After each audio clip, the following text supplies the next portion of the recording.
Hey, what's going on? So we've talked about this idea of the hiring pyramid, right? Problems, results, system. And if you haven't watched that video or you're not familiar with that idea, you can check that out earlier in this series. But what I want to do today is I want to take this idea of the hiring pyramid and actually apply it over to cover letters. Now, cover letters, the main thing that people get wrong when they're writing a cover letter is they try to do way too much, right? So they try to tell their entire life story through the cover letter, and as a result, nothing gets communicated. All you say is, I'm a passionate person for this role, I am interested, and you'll like working with me. And it's that idea that when you tell people that you're something, it's less believable than when you just show people, right?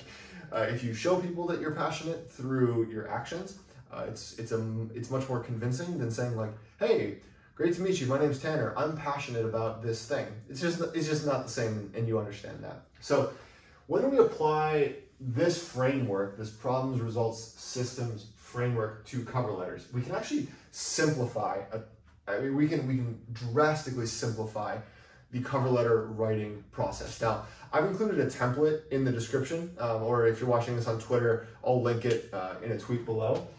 But when we're approaching a cover letter, right, we want to have a template, we want to have a framework, we want to have a thing that we can actually write it, we can fill in the blanks, so to speak. And what we can do is we can actually just take these and plot them in, right? So we're going to go dear, organization name, or if you know who's going to be reviewing it, write their name, right? People get really hung up on that. Frankly, it doesn't matter as much as you think it does.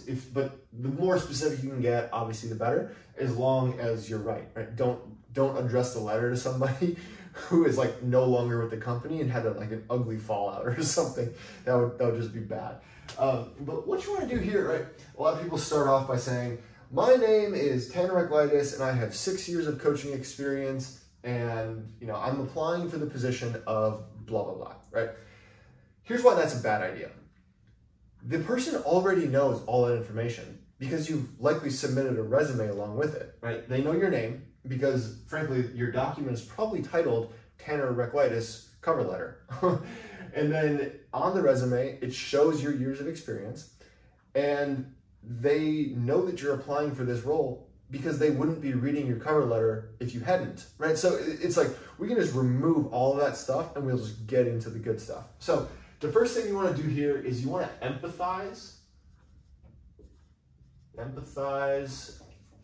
with their problem.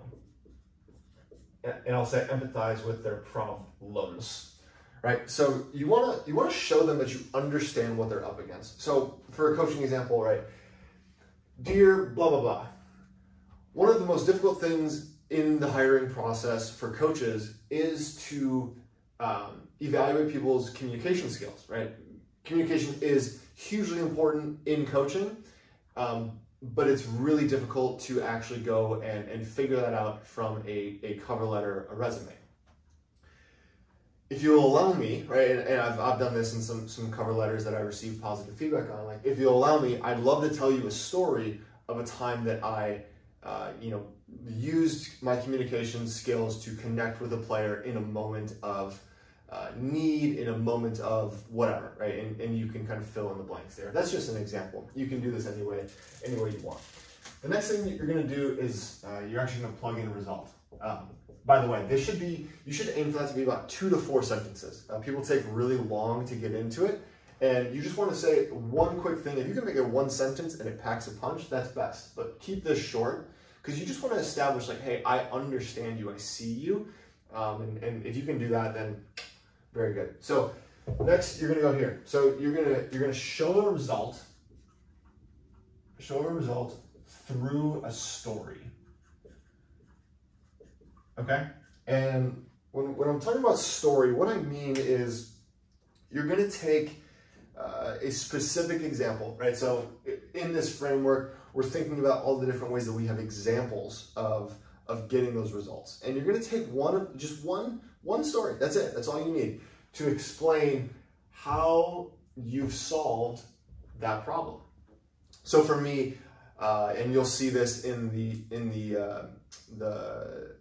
cover letter example that I've included, I share a story of a time that I was faced with a top prospect on a really bad performing day, and I had to kind of work through him with some things, and ultimately at the end, kind of leveraged my relationship that I had already built with him and just some communication skills and tactics to have a surprising outcome, right? And what you're trying to do is you're trying to walk them through, and you're trying to make this resonate with them emotionally, right? So it's not just like, oh man, just like fact about the story. You want to create some kind of emotion, whether it's sadness, whether it's happiness, whether it's surprise, delight, right? Like it can be anything. You just want to create some kind of emotion, because if you can create an emotion for that person who's just reviewing a lot of really, frankly, dull applications, it's like, okay, this one's going on the yes pile. Like I want to talk to that person.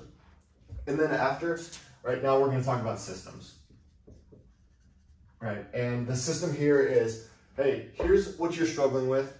Here's how I did it.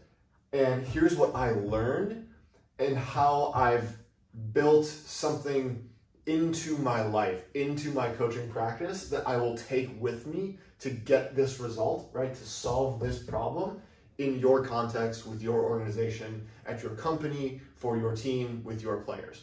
So working through, right, dear, blah, blah, blah, you're going to emphasize with their problems. You're going to show that you solve that problem, right? That you got a tangible result, or frankly, intangible if you're talking about a topic like communication. And then the last thing is like 2 to 4 sentences, and here's how I'm going to do it, right? Here's what I've learned to enable me to repeat this, to replicate this, this in your context. And then you just sign off, right? Say, thank you so much for taking the time to review my application. I'm really looking forward to continuing the conversation soon.